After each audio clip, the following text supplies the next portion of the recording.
Soldiers on both sides have been taken prisoner since the start of Russia's ill-fated invasion of Ukraine.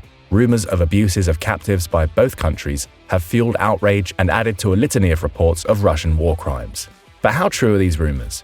What really happens to prisoners of war in the Russia-Ukraine war? With winter squarely here, bitter fighting between the Russian and Ukrainian armies has punctuated an otherwise stagnant phase of battle, while both sides re-equip, rest, and repair for the resumption of large-scale hostilities in the months to come. One phenomenon continues to characterize the fighting. Through it all, Russia's untrained conscripts are surrendering, defecting, and being captured, sometimes individually, sometimes by the dozens, sometimes by the hundreds. Plenty of Ukrainian soldiers have been taken prisoner too. So what happens to them when they do? In today's video, we will take you through this process, delving into actual living conditions on both sides and the likelihood of being swapped in a prisoner exchange. International law governs the treatment of prisoners during wartime. At least, it does in theory when fighting powers actually choose to respect it. But, spoiler alert, Putin couldn't care less about those.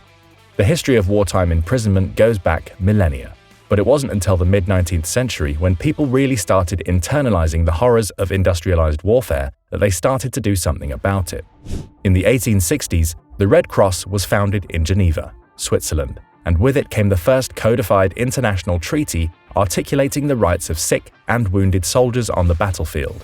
In the aftermath of World War I, delegates once again met in Geneva to expand the rules for protecting all types of prisoners of war, POWs, having internalized their nightmarish experience in the twilight of that total war.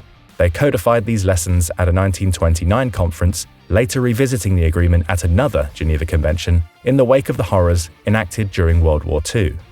This updated treaty was signed and ratified by 196 countries, and today, the very term, Geneva Convention, has become synonymous for the policies, protocols, and ethical standards governing the treatment of civilian and military POWs and other non-combatants during wartime.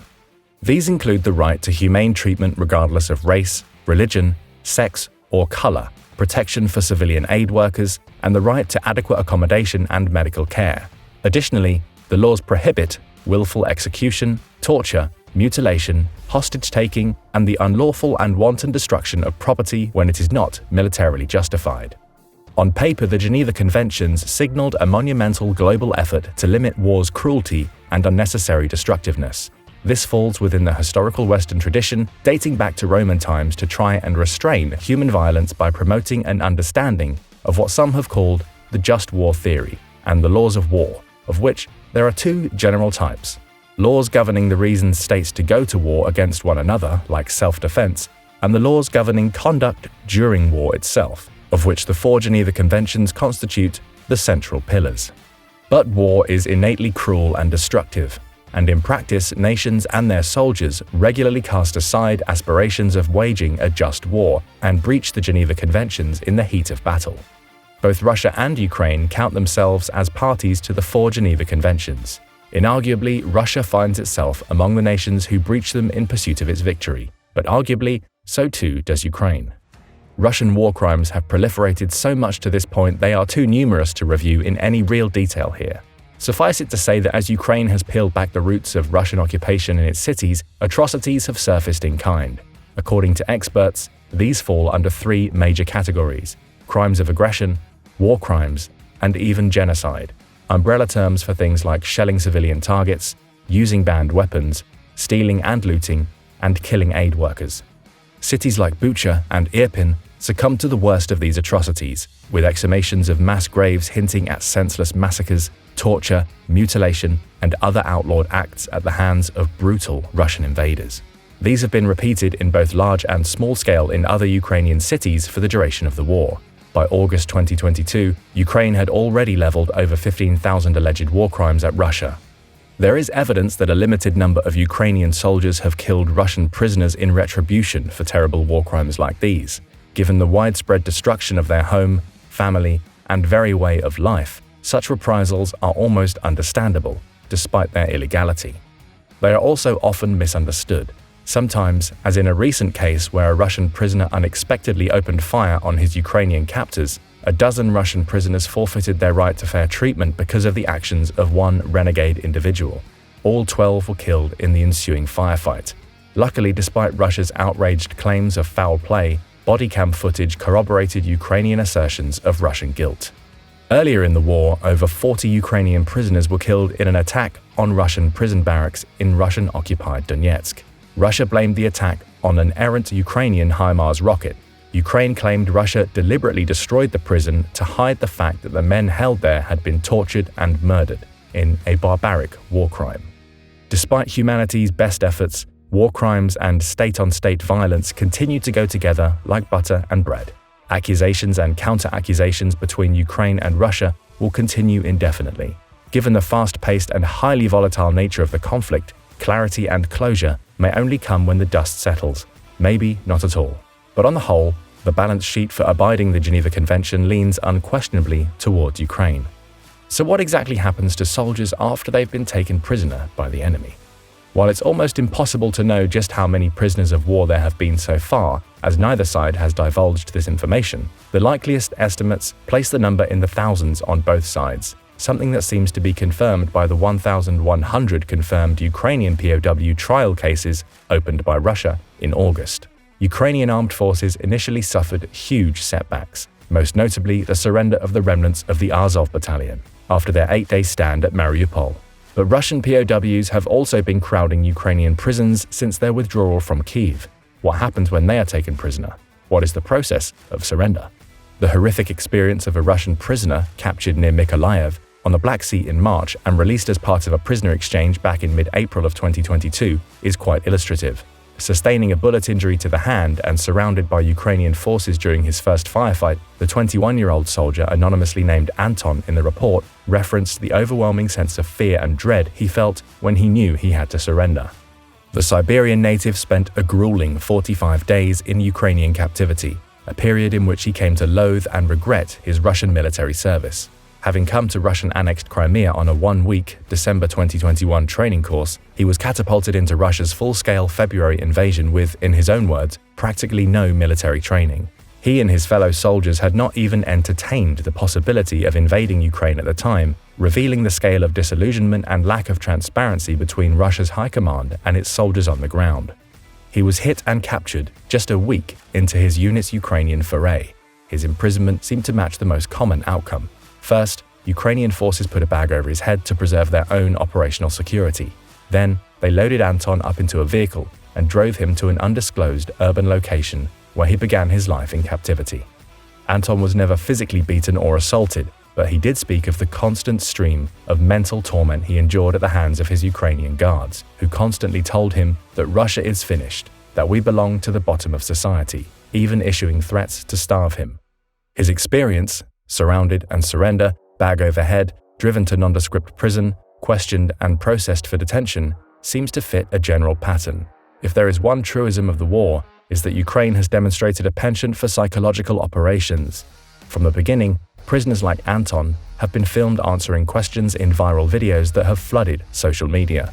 Staged or not, these exchanges reinforce the rampant unpreparedness of Russian forces for long-term, large-scale fighting, and the cognitive dissonance between on-the-ground expectations and experiences and their representations in Russian propaganda. Filming emotional conversations between captured soldiers and their loved ones further emphasizes these themes, and even though some have called the practice into question for breaching Geneva Convention policies of non-intimidation, it has been a useful tactic for Ukraine in the ongoing information war. So what was life in the detention center like? Aggressive rhetoric aside, Anton claimed that most guards were peaceful and calm and exercised restraint towards him. The biggest issue he faced in captivity wasn't bullying or starvation, but boredom.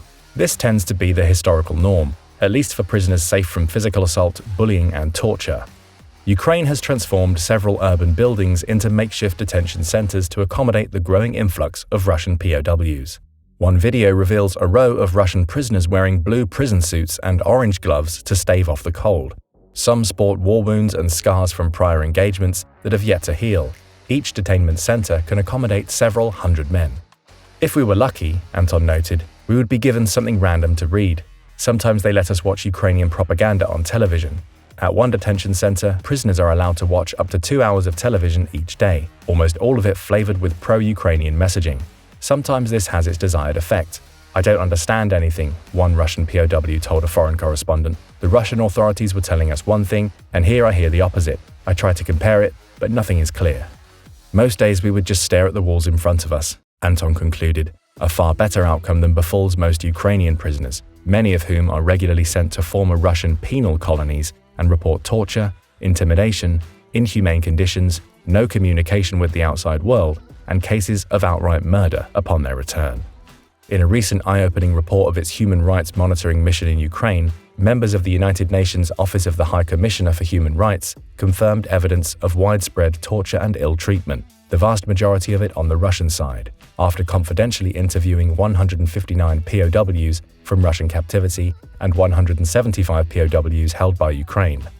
The report is incredibly insightful, even at this stage of the war. It alleges serious and gross violations committed by Russian forces or affiliated armed groups upon capture of Ukrainian service persons, providing evidence of execution during questioning, instances where Russian soldiers forced Ukrainians with broken legs to crawl 500 meters to safety before filming them and posting videos online, and using prisoners as hostages to draw out Ukrainian units near Bakhmut. Some prisoners perished in Russian detention facilities from a lack of basic medical assistance. But importantly, the majority did not complain about physical violence upon capture, even if they were subsequently beaten or threatened after. The two biggest complaints among Ukrainian service members: discomfort in transit to detention facilities, with plenty of allusions to duct tape tightly applied on eyes, tightly bound limbs, overcrowded buses, and lack of water and toilets, and the pillaging of personal belongings, including money, credit cards, jewelry, clothes, watches, and other items. While interned at improvised prisons and penal colonies in Russia and in Russian-occupied Ukrainian territory, the vast majority of interviewed Ukrainian POWs were held in overcrowded cells lacking basic sanitation, refused exercise or entertainment, and given undercooked or rotten food, including porridge or spaghetti with sand or small rocks in it, and water with an unpleasant odor and insects in it. Hunger and privation were common.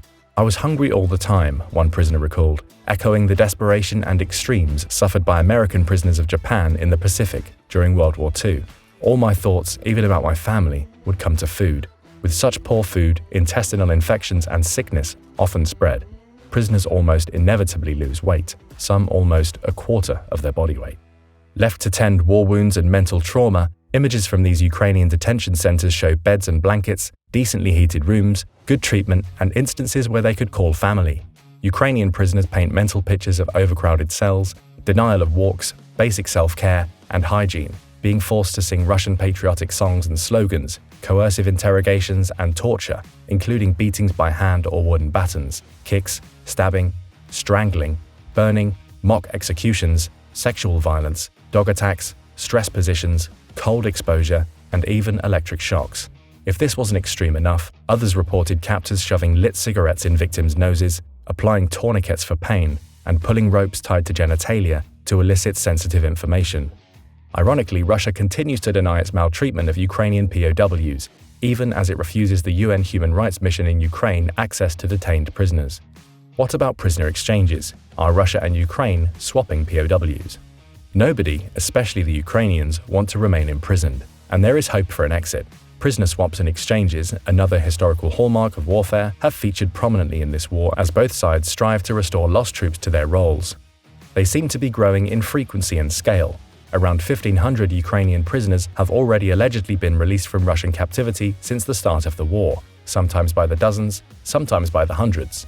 Exchanges are mutual agreements between Russian and Ukrainian officials, but they are far from indications of growing dialogue or negotiations for peace.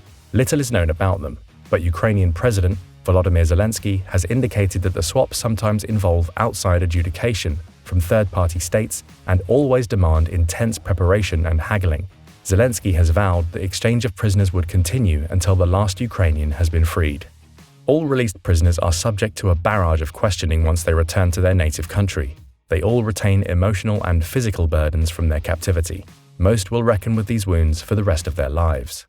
With more and more prisoners being released from captivity, the world will continue amassing evidence of the conditions endured by prisoners on both sides. Such evidence will assist future human rights lawyers and international tribunals in bringing justice, whatever that looks like, to the victims of inhumane treatment. But things are unlikely to change until the war finally ends. For the foreseeable future, becoming a POW in Ukraine will most likely follow the same predictable pattern, admittedly with some outliners. Becoming a captive POW in Russia, on the other hand, will be a wildly variable experience. Barring an end to the war in Ukraine's favor, a prisoner exchange is the best outcome for all parties, one that remains as unpredictable as ever. But what do you think? After the Russia-Ukraine war is over, should both countries be sanctioned equally for their maltreatment of POWs?